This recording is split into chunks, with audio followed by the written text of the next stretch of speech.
거룩한 주에 성령학교 오신 여러분 환영합니다. 마음을 모으고 신령과 진정으로 하나님께 예배드리기 원합니다. 찬양 드리며 하나님께 나아가겠습니다.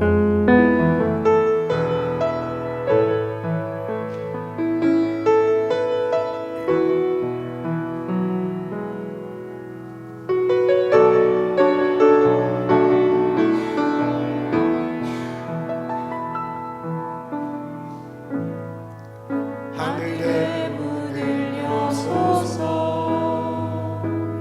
이곳을 주목하소서 주를 향한 노래가 꺼지지 않으니 하늘을 열고 보소서 이곳에 임재하소서 주님을 기다립니다. 기도의 향기가 하늘에 닿으니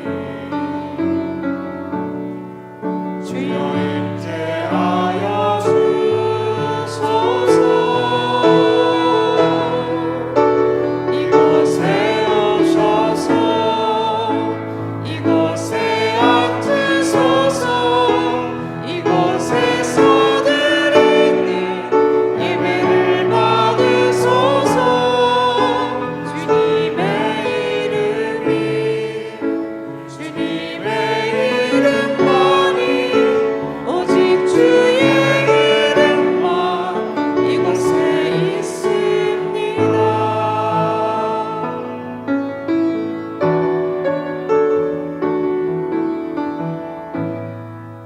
하늘의 문을 여소서 이곳을 주목하소서 주를 향한 노래가 꺼지지 않으니 하늘을 열고 보소서. 이곳에 임재하소서. 주님을 기다립니다. 기도의 향기가 하늘에 닿으니 주여 임재하여 주소서. 이곳에 오셔서 이곳에 앉으소서. 이곳에서 드리는 예배를 받으소서. 주님의 이름만이 오직 주의 이름만 이곳에 있습니다. 이곳에 오셔서 이곳에 앉으소서. 이곳에서 드리는 예배를 받으소서.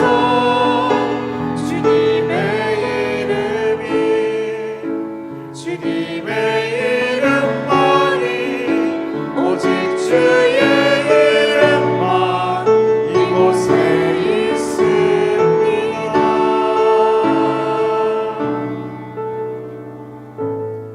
사도신경으로 신앙 고백하시겠습니다. 전능하사 천지를 만드신 하나님 아버지를 내가 믿사오며 그의 외아들 우리 주 예수 그리스도를 믿사오니 이는 성령으로 잉태하사 동정녀 마리아에게 나시고 본디오 빌라도에게 고난을 받으사 십자가에 못 박혀 죽으시고 장사한 지 사흘 만에 죽은 자 가운데서 다시 살아나시며 하늘에 오르사 전능하신 하나님 우편한 자 계시다가 저리로서 산 자와 죽은 자를 심판하러 오시리라. 성령을 믿사오며 거룩한 공회와 성도가 서로 교통하는 것과 죄를 사하여 주시는 것과 몸이 다시 사는 것과 영원히 사는 것을 내가 믿사옵나이다. 아멘.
하나님 아버지, 오늘 이 거룩한 주일 저희를 주님의 성전에 불러 모아 주시고 함께 예배드리게 하심에 감사드립니다.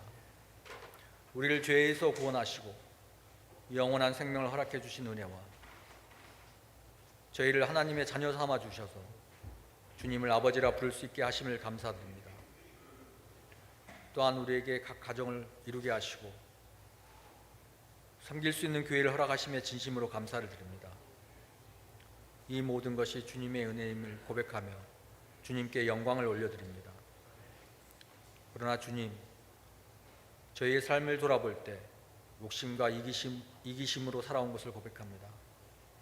주님의 말씀보다 내 뜻과 주장을 앞세우며 이웃과 형제를 미워하고 원망하기도 했습니다.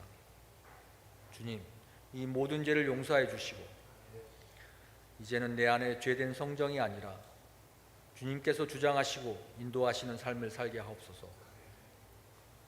저희에게 계획과 생각이 있지만 결국 이루시는 분은 하나님이심을 믿습니다.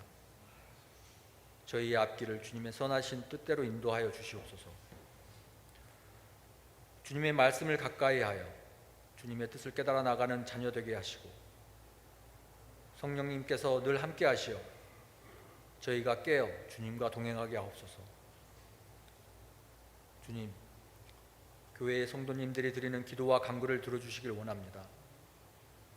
병중에 있는 성도들에게는 치료와 회복을, 어려움과 고통 중에 있는 성도님들에게 주님의 도우심을, 사랑하는 가족을 먼저 떠나보낸 성도에게는 하늘의 위로를 허락해 주시옵소서. 주님, 세우신 이 교회가 사랑 안에서 하나 되어 형제 자매가 서로를 섬기며 주님께 영광 돌리게 하옵소서. 세상 모든 곳에서 복음을 전하는 전도사님들과 사역자들에게 필요한 것들을 채워주시고 그들의 수고가 헛되지 않도록 주님의 능력과 은혜로 함께 해 주시옵소서. 주님, 우리의 자녀들을 주님께 맡겨드립니다.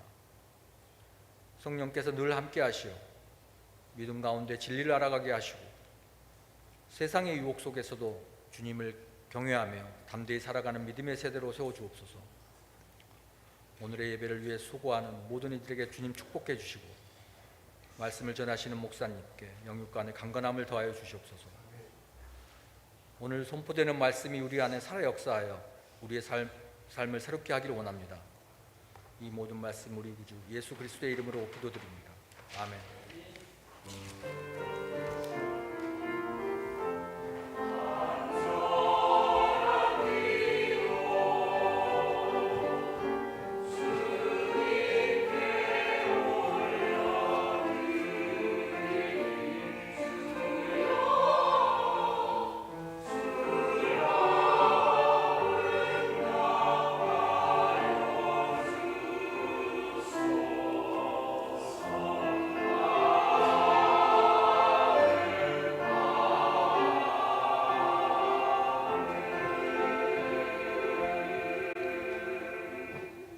교회 소식 나누고 함께 인사하겠습니다.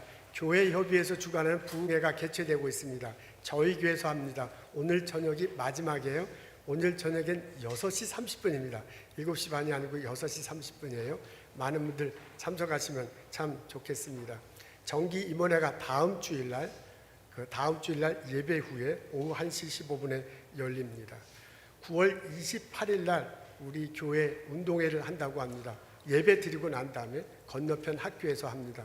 상품이 푸짐하다는 이걸 꼭 광고를 해달라고 하는군요. 여러분 참석하시고 기쁨 나누면 좋겠습니다. 뉴잉글랜드 여선교회 찬양제가 10월 12일 날 오후 5시 그린랜드 연합감리교에서 열립니다. 저희 성령학교에서 한다고 그러더니 또 그린랜드로 바뀌었네요. 그래서 이제 다음 주는 또 그린랜드로 할게요. 그린랜드 하는 연합감리교에서 열립니다. 참석하시면 참 좋겠습니다. 성경 공부 안내해 드립니다. 주일날 오후에 온라인으로 성경 공부할 사람들, 교우들 모집합니다. 생명의 풍성한 생명 제목 갖고 같이 나누고자 합니다. 시간은 3시부터 5시인데요. 참석하는 사람들에 따라 시간 조절할 수 있다고 합니다. 최한필 권사님에게 문의하시면 참 좋겠습니다. 우리 어제 홍일환 성도님, 박현정 그 자매님 그 베이비 샤워를 했습니다. 서아 동생 그 이름이 은총이라고 그래요. 은총이 이제 9월 말에 탄생한다고 합니다. 그래서 우리 함께 식사하고 교제학원 했습니다. 우리 김재현 집사님께서 했어요. 우리 건강한 모습 태어나기를 기도합니다. 우리 오늘 저 김재룡 장로님 오랜만에 오셨군요. 캘리포니아로 이사 가셨는데 장로님과 권사님 오셨습니다. 환영합니다. 그리고 우리 어서 오십시오.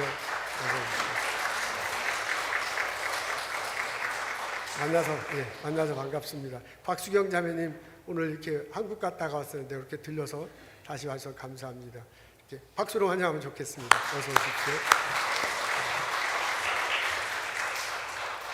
여러분 만나서 반갑습니다. 우리 일어나셔서 함께 인사 나누겠습니다. 주님의 이름으로 환영합니다. 축복합니다. 어서 오십시오. 어서 오십시오.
감사합니다. 우리 아주 성가대 엄청 잘하시네요. 하나님 기쁘게 받으셨으라고 믿습니다.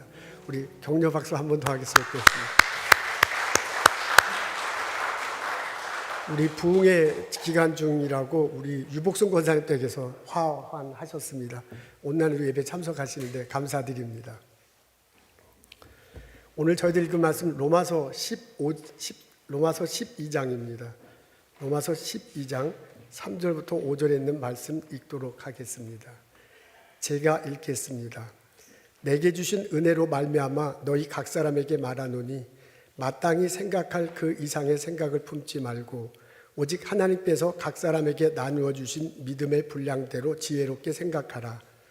우리가 한 몸에 많은 지체를 가졌으나 모든 지체가 같은 기능을 가진 것이 아니니 이와 같이 우리 많은 사람이 그리스도 안에서 한 몸이 되어 서로 지체가 되었느니라. 아멘. 이솝 우화가 생각납니다. 바닷가에 어미개와 아기개가 있습니다. 어미개가 보니까 아기개가 옆으로 걸어요. 똑바로 걷지 왜 옆으로 걸어? 혼내도 고쳐지지 않습니다. 어미개가 마음을 먹어요. 내가 시범을 보이리라.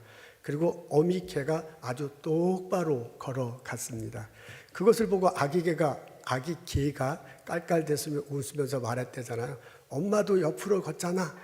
그래서 엄마개와 아기개가 웃으면서 이야기는 끝낸다고 합니다. 개는 옆으로 걷습니다. 나는 어떻게 걷고 있습니까? 나의 인생길 어떤 모습으로 살아가고 있습니까? 오늘 저희들 로마서 12장에 있는 말씀 읽습니다. 3절에 이렇게 적혀 있군요. 우리 다 같이 읽겠습니다. 마땅히 생각할 그 이상의 생각을 품지 말고 오직 하나님께서 각 사람에게 나눠주신 믿음의 분량대로 지혜롭게 생각하라. 이 구절을 읽으면 생각하라는 단어가 3번 나오는군요. 이 단어를 중심으로 풀어 헤쳐야 나갈 듯합니다. 생각하라라고 이렇게 되어 있는데 영어로 보니까 think of yourself 이렇게 되어 있습니다. 한국어로는 분명하지 않은데 영어로 보면 무엇을 생각하느냐면 나 자신을 생각하는 것입니다. 이 문장은 전반부에는 보면 하지 말라라는 게 나오고요. 후반부에 보면 이렇게 하라라는 내용이 나옵니다. 이런 흐름으로 되어 있군요. 그래서 후반부에 있는 하라는 곳 그것을 먼저 읽어보도록 하겠습니다.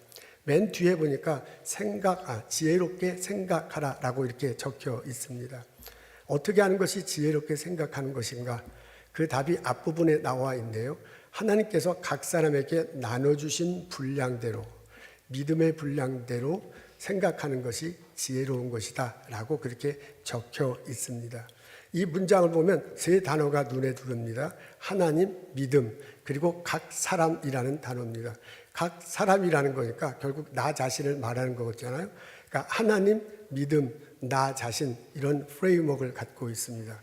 이걸 이렇게 덧붙여 보자면 내가 하나님에 대한 믿음으로 나 자신을 생각하면 나 자신을 바라보면 그것이 지혜로운 것이다 라는 뜻입니다. 다른 말로 하자면 나와 하나님과의 관계 속에서 나 자신을 발견하면 나 자신을 들여다보면 그것이 바로 지혜로운 것이다 라고 바울이 우리에게 알려줍니다.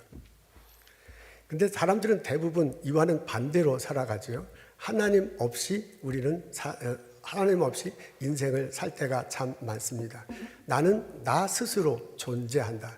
내가 생각하고 행동하고 삶을 살아가요. 그것이 바로 나다. 나의 지혜가 있죠. 지식이 있고 능력이 있습니다. 그걸 가지고 내 마음껏 활용하면서 인생을 살아갑니다. 나는 주도적으로 살아가요. 내 주변에 여러 사람들이 있죠. 가족이 있고 일터에 같이 일하는 동료들이 있습니다. 이웃들이 있습니다. 그런 사람들을 만날 때 내가 내 중심에 두고 이런 사람들과 관계를 맺습니다. 내 주변에 수많은 많은 사람들인데 그 중심은 나야. 내가 주도적으로 인생을 이 관계를 이끌어 가고 있습니다.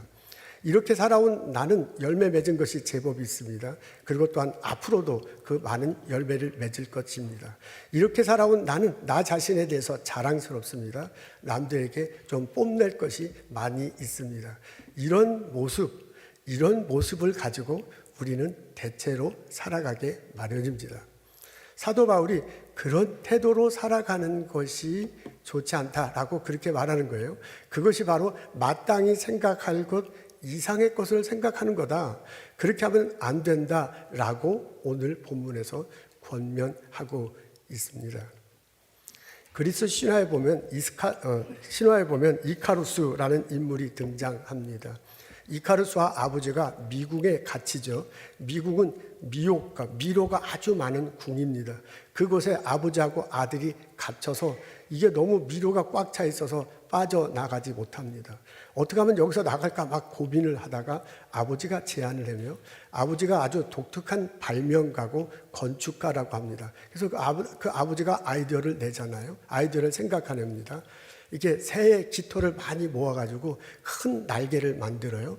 그리고 밀랍으로 아들과 아버지에 이렇게 붙여가지고 밀랍으로 붙여서 큰 날개를 만듭니다. 그리고 이제 이걸 가지고 날아가면 될 것 같아.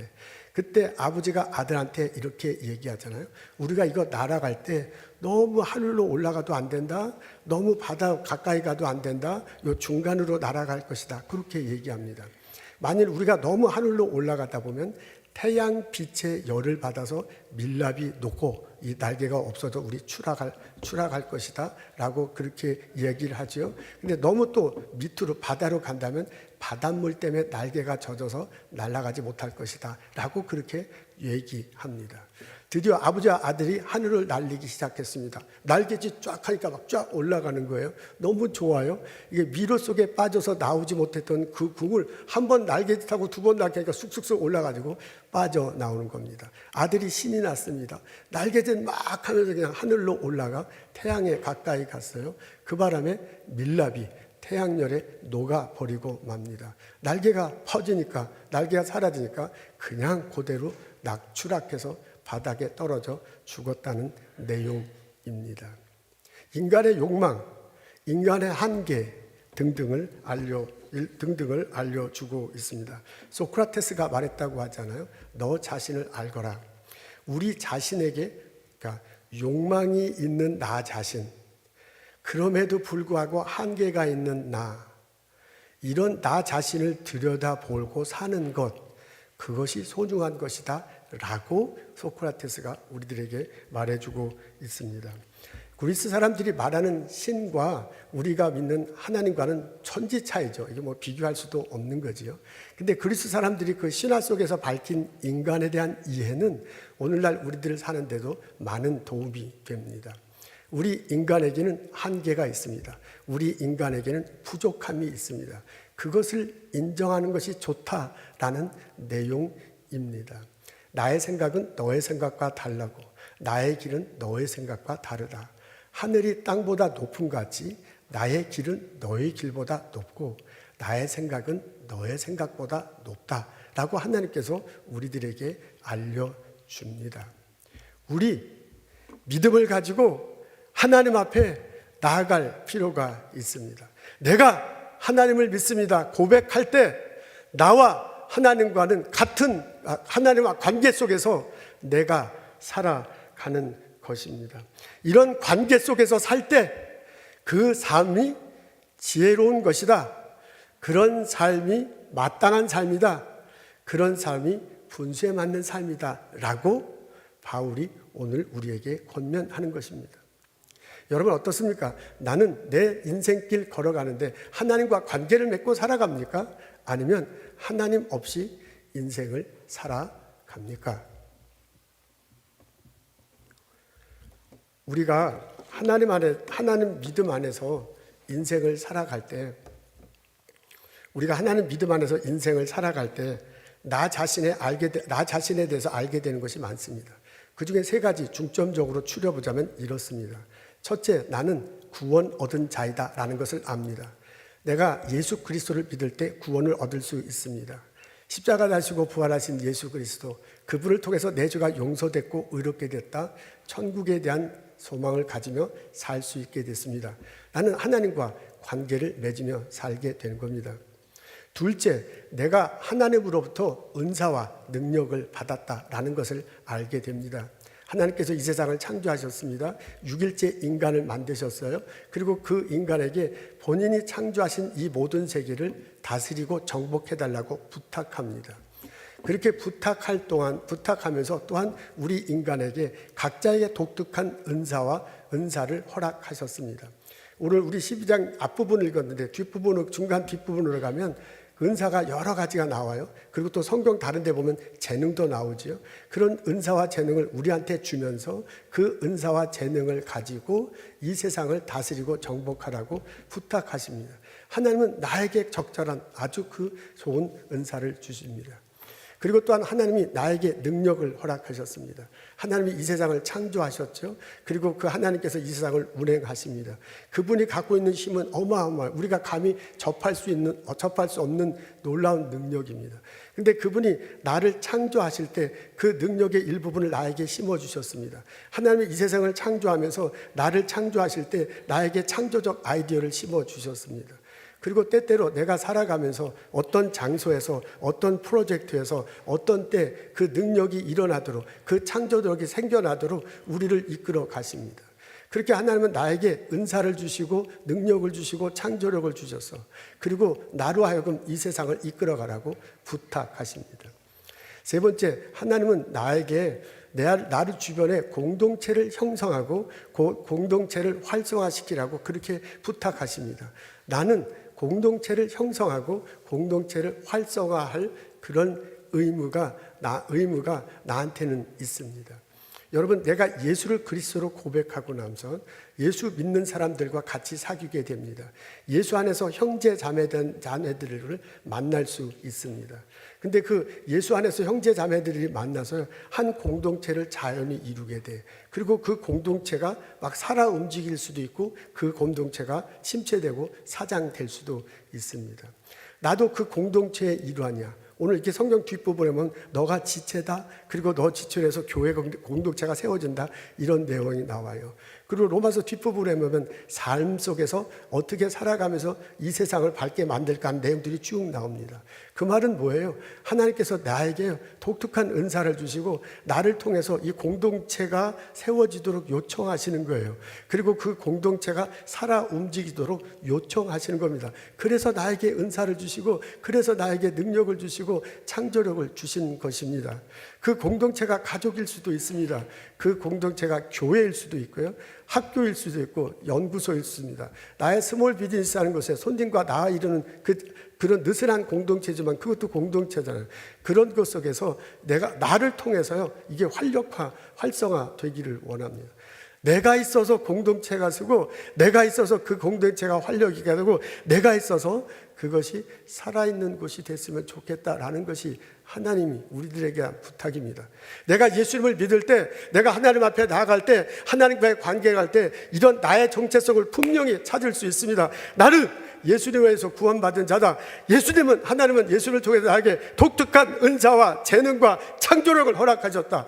예수님은 나를 통해서 내 주변이 공동체가 쓰고 활성화되기를 원한다 라는 것을 알 수 있습니다. 내가 이것을 깨닫고 내가 이런 정체성에서 살아갈 때 놀라운 하나님의 능력이 나의 삶 속에서 함께 하십니다. 나를 통해서 하나님의 능력이 나타나고요, 나를 통해서 하나님께서 보여준 여러 가지 일들이 우리들 삶 속에서 나타날 수 있는 겁니다. 그래서 사도 바울이 뭐라고 하냐면 그것이 지혜로운 삶이다, 그것이 마땅한 삶이다, 그것이 사람의 분수답게 사는 것이다 라고 지적하면서 우리들 하여금 하나님 안에서, 하나님 믿음 가운데, 하나님 관계 맺는 가운데 살아가도록 권면하고 있습니다. 이 권면을 마음속으로 받아들이고 하나님 믿음 안에서 살아가는 나와 여러분 되시기를 주님의 이름으로 소원합니다. 내 믿음의 분량, 내가 살아가면서 이런 깨달음과 실천한 것에 대한 결과는 내 믿음의 분량에 따라 달라집니다. 내가 하나님을 어떻게 믿느냐에 따라서 내 삶 속의 열매는 달라집니다. 내가 하나님을 어떻게 믿느냐는 그 분량에 따라서 하나님이 나와 함께 하시고 나를 인도하시고 나를 통해서 복 내려주시는 결과는 상당히 다릅니다. 하나님이 아브라함을 통해서 말씀하셨어요. 너 서 있는 곳에서 눈을 들으라. 동서남북을 바라보라. 너의 지경을 넓혀줄 것이다. 너가 보는 곳까지 내가 너와 너 자손들에게 짱이 되게 하겠다라고 그렇게 말씀하셨습니다. 그게 아브라함을 통해서 내게 해주시는 말씀이다라고 내가 고백하면 그것이 곧 나의 곳이 될 것입니다. 나의 터전, 나의 삶, 그곳에서 내가 일어서서 동서남북을 바라볼 때 그 내게 보이는 지경, 그 넓은 너머까지 하나님께서 내게 허락하시는 겁니다. 내 믿음의 분량에 따라 나의 지경은 넓어지기도 하고 좁아지기도 할 것입니다. 아브라함이 생각납니다. 그분이 갈대아 우르에서 떠나 하란을 지나 가나안으로 갔습니다. 하나님이 가라고 하시니까 갔습니다. 어느 날 가나안에서요, 롯과 이제 헤어지고 난 다음에 그곳에서 일어서서 동서남북을 바라보라 했잖아요. 그리고 너가 보는 그 땅을 너와 내 자손에게 주리라 그랬어요. 그것을 믿고 기다렸습니다. 나중에 롯에게 그 이웃 나라 사람들이 쳐들어와 그 롯의 가족을 다 잡아가요. 그것을 보고 깜짝 놀라서 막 달려가서 롯의 가족을 구하기도 합니다. 롯의 자녀를 구하기도 합니다. 나중에 소돔과 고모라 성이 멸망당하는 그런 일이 벌어질 때 하나님과 막 딜을 하잖아요. 거기에 의인 10명만 있어도 멸망시키지 않을 것이죠 라고 막 그런 말을 하면서 멸망시키지 않을 것을 간청하기도 합니다.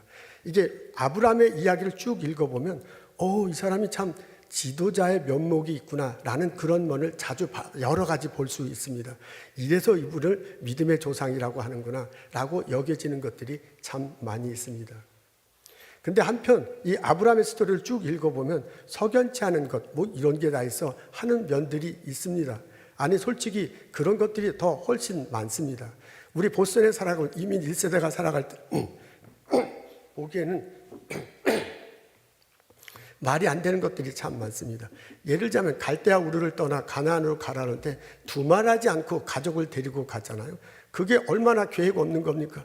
그렇게 수많은 가족을 데리고 다른 나라로 이주하는데 계획도 없이 준비 없이 무작정 떠나는 사람이 어디 있습니까? 그건 너무 무모한 행동입니다. 그분이 애굽으로 갔을 때 자기가 죽을 것 같으니까 아내를 누이라고 속여요. 아니 이런 파렴치한 사람이 어디 있어요? 남편이 그런 남편하고 같이 살면 안 사는 게 더 훨씬 나을 것 같아. 그냥 적어도 나는 그보다는 나을 것 같아. 뭐 이런 생각이 들잖아요. 그런 사람이 어디 있어? 아들을 제물로 바치라고 하니까 두말 안 하고 아들한테 자초지종 설명도 안 하고 데리고 가. 그거 죽인다는 얘기예요. 그리고 막 죽이려고 하잖아요. 나중에 이제 결과는 그렇게 안 됐지만은 이런 면들 하나하나 뜯어보면 이 사람이 아버지가 맞나? 이 사람이 남편이 맞나? 이런 사람이 지도자가 맞나? 라고 싶어한 것들이 훨씬 더 많습니다. 그럼에도 불구하고 그 사람을 우리는 믿음의 조상, 성경을 믿음의 조상이라고 하고 그분을 우리의 믿음의 지도자로 말합니다. 왜 그러냐? 그 사람의 믿음 때문에 그렇습니다. 그분은요, 믿음이 분명했어요. 하나님 안에서 자기의 정체성을 분명히 찾고 하나님이 가라 하면 가는 거야. 하나님이 서라 하면 서는 거야. 이게 너의 땅이다 하면 이게 너의 땅이다 라고 지금 눈앞에 없어도 그렇구나 하고 믿으면서 살았습니다. 사실 아브라함이 보인 행동 그리고 결과 중에 보면 위대한 지도자로서의 모습이 보이는 것들이 참 많습니다. 근데 앞뒤로 잘 읽어보면 그게 자기가 한 게 아니고요. 하나님이 하나니까 그 얘기 한 거야. 아브라함이 행동한 것 중에 그리고 그 결과를 보면 저렇게 하면 안 되는데 그리고 왜 저렇게 멍청한 짓을 할까? 파렴치 않은 게 할까? 그런 것들도 참 많아요. 그것도 본인이 부족해서 그렇게 한 것도 있고요. 하나님이 하라고 하니까 그렇게 한 것도 참 많습니다. 우리가 생각할 때는 이러면 되고 저러면 안 되고 막 그럴 것 같아. 우리 보스턴에 살고 있는 우리 얼마나 그냥 똑똑해요. 세상을 잘 봐요. 그런 눈으로 볼 땐 말도 안 되는 행동이 참 많아. 근데 이렇게 해도 저렇게 해도 아브라함한테는 아무 상관이 없었어. 아브라함이 생각하는 건 믿음 하나야. 하나님 하나야. 나는 하나님과의 관계 속에서 내 정체성을 찾는다. 하나님이 하라면 한다. 하나님은 가라면 간다. 하나님이 서라면 선다. 그겁니다. 그 과정과 결과가 우리들 앞에 어떻게 보여서 지도자가 되느냐 안 되느냐 그거하고는 아무 상관이 없어. 아브라함은 하나님이고 그분에 대한 믿음이었습니다. 그 태도, 그 믿음을 보시고 하나님이 그에게 축복하세요. 하나님에게 놀라운 일들을 펼쳐주세요. 결국 하나님이 그의 삶을 들어서 복의 근원으로 삼고 우리들로 하여금 지도자로 삼습니다. 놀랍게도 고맙게도 때로는 두렵게도 이런 일이 우리들에게 고스란히 벌어집니다. 내가 정말 하나님을 믿는가? 내가 정말 하나님 관계 속에 살아가는가? 나의 믿음의 분량은 얼마인가? 라는 것에 따라서 하나님이 나와 동행하시고 역사하시고 이끌어 가시는 것은 많은 차이가 집니다. 하나님이 아브라함에게 하신 말씀이 나에게 하신 말씀이다.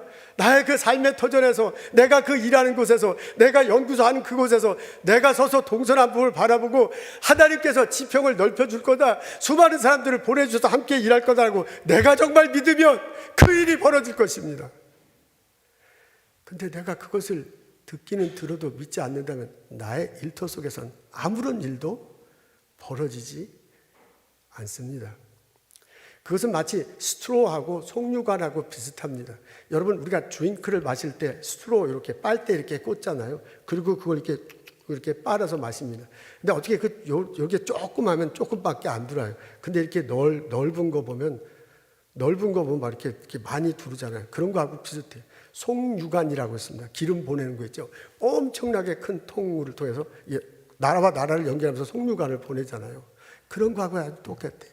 내 믿음의 분량이 스트로만 하면, 요만하면 하나님과의 교류도 그만큼 있을 거고, 하나님께서 내리는 인도하심과 은총함도 요만큼 내 삶에 벌어질 것입니다. 근데 내 삶이요, 내가 엄청나게 큰 믿음을 가지고, 하나님이 하라면 한다, 하나님이 가라면 간다라는 믿음 가운데서요, 내가 엄청난 믿음을 가지고 하나님과 관계를 맺으면 그분과의 교류, 그리고 그분과의 삶의 인도하신 결과는 엄청난, 내가 생각지도 못한 일들이 우리들 삶 속에 벌어지게 될 것입니다. 예수를 그리스도로 고백하십시오. 정말 내가 예수를 믿는다면, 예수님 안에서 내가 하나님을 믿는다면, 하나님은 나의 구세주입니다. 하나님은 나의 창조주십니다. 나는 당신의 종입니다. 라고 분명한 자신의 정체성을 하나님 안에서 찾으십시오. 그때 하나님이 내게 오셔서 나에게 부어주실 것입니다. 내 부족한 지혜를 채워주실 것입니다. 나의 결핍된 지식을 채워주실 것입니다. 내가 바닥난 한계에 하나님의 은혜를 부어주시고 능력을 부어서 새로 일어나도록 할 것입니다. 그래서 나의 삶 속에서요, 놀라운 일들이 벌어지도록 하나님이 인도하십니다. 내 믿음의 분량만큼 이런 일들이 나의 삶 속에서 벌어지게 될 것입니다. 프란시스 콜린스라는 분이 있군요. 예일대학교에서 물리학, 화학 분야로 학위를 했네요. 노스캐롤라이나 의과대학 졸업한 후 의사가 되었습니다. 젊은 시절 그는 무신론자였고 과학이 모든 것들을 증명한다고 굳건히 믿었다고 합니다. 그런데 어느 날 환자를 돌보는데 환자로부터 질문을 받습니다. 당신은 하나님을 믿습니까? 그런데 그 환자는 죽어가는 사람이었어요. 곧 있으면 이제 죽음을 맞이할 사람인데 얼굴이 너무 환한 거예요. 항상 진료를 하는데도. 그래서 이 사람은 어떻게 얼굴이 환한가, 이제 그런 생각을 갖고 있었습니다. 근데 그분이 진료를 받다 어느 날 받으면서 물어보는 거예요. 당신은 하나님을 믿습니까? 자기는 안 믿으니까 뭐라고 대답을 해야 되는데 그렇게 대답하기는 싫고 그냥 가만히 있었다고 합니다. 그리고 본인이 이제 사무실로 돌아왔어요. 근데 자꾸 그 질문이 생각나는 거야. 당신은 하나님을 믿습니까? 나는 하나님을 믿는가? 왜 하나님을 믿어야 하는가? 믿을 필요가 없는데 별의 생각을 많이 합니다. 근데 그 이후로 계속해서 하나님을 믿는가 안 믿는가에 대한 생각이 떠올랐어요. 그래서 이렇게 고민할 바에는 차라리 하나님이 누군지 성경을 읽어보자라는 그런 생각이 들었다고 합니다. 그 무렵 감리교 목사님부터 책을 하나 증정받았습니다. C.S. 루이스가 쓴 순전한 기독교입니다. 그 짧은 책자예요. 근데 그 책자를 읽어보니까 이건 다른 책자하고 좀 다르구나. 나름 논리 정연하고요. 철학적 체계가 잡혀 있어요. 무조건 믿어라 하고 막 생떼 쓰는 건 아니야. 그래서 이 사람이 이제 과학자로서 의사로서 그래서 흥미를 갖기 시작했는가 봅니다. 그래서 계속해서 그 책을 읽습니다. 나중에 그 책을 읽은 소감을 이렇게 표현하는군요. 책장을 넘기면서 내가 신앙에 반대하며 내세웠던 주장들이 사실은 철학적으로 미성숙한 남학생의 수준이었다는 것을 깨닫게 됩니다. 한편 그는 계속해서 이걸 탐구하고요. 이러면서 성경을 읽고 다른 책을, 신앙의 책을 읽어가면서요. 여러 가지 생각을 많이 합니다. 그는 과학이 강력한 도구임을 인정하면서도 한계가 있음을 계속 느껴왔던 모양입니다. 과학은 우주의 존재 이유를 알지 못한다.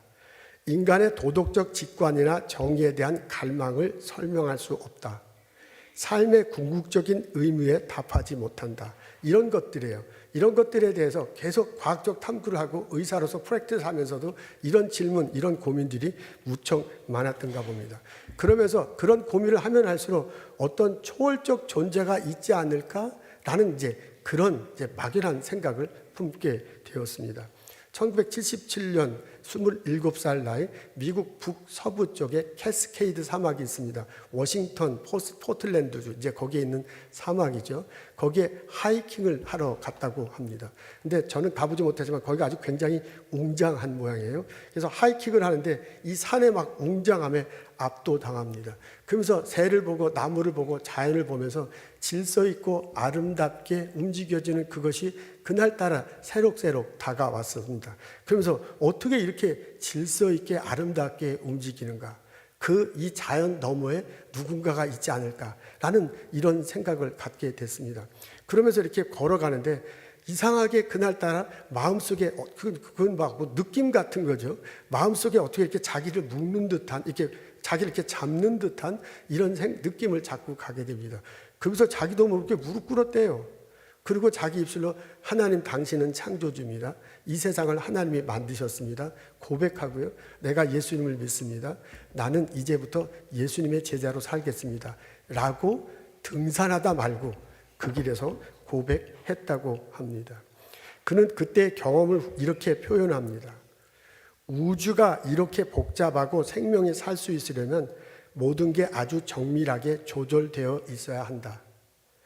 그런데도 놀랍게도 자연은 내가 좋아했던 수학 공식들, 특히 2차 미분 방정식처럼 우아한 법칙들을 그대로 따른다. 왜 자연이 이런 방식으로 움직일까? 마치 누군가가 이 모든 걸 설계한 것처럼 느껴진다. 그분이 하나님이 아닐까라는 생각을 했다고 합니다. 이 사건 이후로 이분은요, 과학과 신앙이 충돌하지 않는다. 오히려 과학적 탐구를 하면 할수록 하나님을 알고 믿을 수밖에 없다고 고백합니다. 내가 가장 편하게 생각하는 과학 분야에서도 하나님을 가리키는 것들이 많다. 실험실에서도 하나님을 만날 수 있다. 하나님께서는 우리에게 과학자라서 하나님 창조에 대해 배울 수 있는 기회를 주셨다. 이는 예배의 놀라운 한 형체가 될 수 있다. 실험실에서 하나님 믿는 마음으로 실험하면 그 실험실 바로 예배 장소가 된다라는 그런 얘기입니다. 여러분 지금 앞에 계신 분이 그분이에요. 이분이 2009년부터 2021년까지 NIH 미국 국립보건원 원장을 역임했다고 합니다. 12년 동안 역임했는데 오바마 대통령, 트럼프 대통령, 바이든 대통령 정권이 3번 바뀌는데도 계속 12년 동안 했다고 그래요. 이게 디렉터급 아주 고위 공직자 중에서는 이분이 유일하다고 합니다. 코로나 팬데믹 기간 동안에는 백신 개발과 공중보건 대응에 핵심적인 역할을 했다. 무엇보다도 인간 게놈 프로젝트를 성공적으로 완수한 것이 가장 큰 업적이다. 맞습니까? 이런 건 나 잘 모르니까 이런 거 할 때마다 등골이장 해. 하여간 이렇게 적혀져 있습니다. 이분에 관해서. 이로 인해 유전학, 의학, 생명공학 분야에 혁명적인 변화를 가져왔다고 합니다. 지금 은퇴하시고 과학과 신앙이 밀접하게 연결된다라는 내용의 저서를 하거나 강연을 하면서 지내고 있다고 합니다. 예수 그리스도 앞에 나아가십시오. 하나님을 믿으십시오. 하나님과의 관계 안에서 나 자신을 찾으십시오. 그게 지혜로운 거다. 그게 마땅한 것이다. 그게 사람답게 사는 것이다. 라고 바울이 우리에게 말하고 있습니다. 내가 그렇게 될 때 올바로 사는 것이고 의미 있게 사는 것이고 풍성하게 사는 것입니다. 내가 그렇게 살 때 나의 삶의 직경은 놀랍도록 넓어질 것입니다. 내 삶의 자리, 내가 고민하는 그 자리, 나의 비즈니스 하는 곳, 내가 연구하는 곳, 나의 가족 그곳에서 내가 일어나서 동서남북을 바라볼 때 내 앞에 펼쳐지는 그 지정을 하나님이 가게 하실 것입니다. 나를 걷도록 해서 동쪽으로 서쪽으로 가게 하고요, 남북으로 가게 할 것이에요. 그 지경 끝까지 나로 하여금 똑바로 달리도록 할 것입니다. 그리고 그 삶 속에서 놀라운 열매를 맺히도록 하여 주실 것입니다. 여러분, 내 삶 속에 하나님과 동행할 때 하나님이 복내해 주셔서 큰 열매를 맺을 수 있습니다. 그 열매를 가지고 이웃들과 나누고 이 땅에 고운하며 살며 하나님 영광 돌리며 살아갈 수 있습니다. 더욱 감사한 거는요, 어떻게 보면 더욱 놀라운 것은, 더욱 무서운 것은 내가 이렇게 살아갈 때 나의 신앙과 삶의 모습을 보고 나의 자녀들이 따라온다는 것입니다. 내가 예수님과 관계를 맺고 똑바로 걸어갈 때 나의 아들과 딸도 또한 그렇게 똑바로 걸어가게 될 것입니다. 때때로 이 험한 세상 보다가 옆으로 빠질 수도 있습니다. 치우칠 수도 있습니다. 그러나 언젠가 다시 돌아와서 나와 함께 또 믿고 우리는 기도합니다. 나와 우리들의 자손의 미래는 지금보다 훨씬 더 좋아질 것입니다. 하나님이 우리에게 그렇게 비전으로 보여주시고 우리를 이끌어 가고 있습니다. 바울이 내게 권면합니다. 믿음의 분량대로 생각하거라. 기도하겠습니다. 하나님, 예수 그리스도를 저희들에게 보내주셔서 감사합니다. 그 예수님 믿고 그 예수님의 손을 잡고 하나님을 향해 똑바로 걸어갈 수 있도록 도와주옵소서.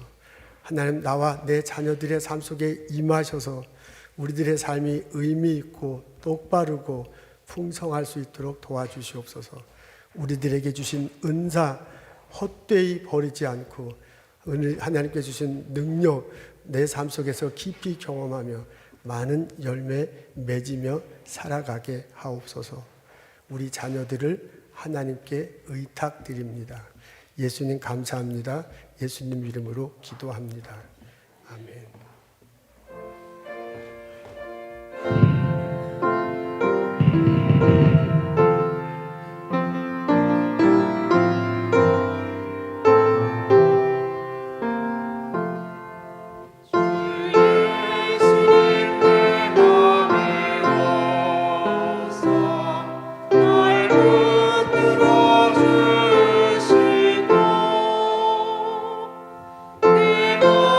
내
하나님의 거룩하신 사랑과 성령의 교통하심이 오늘 예배드리고 돌아가는 우리들 모두에게 지금부터 영원토록 함께 하시기를 간절히 축원하옵나이다.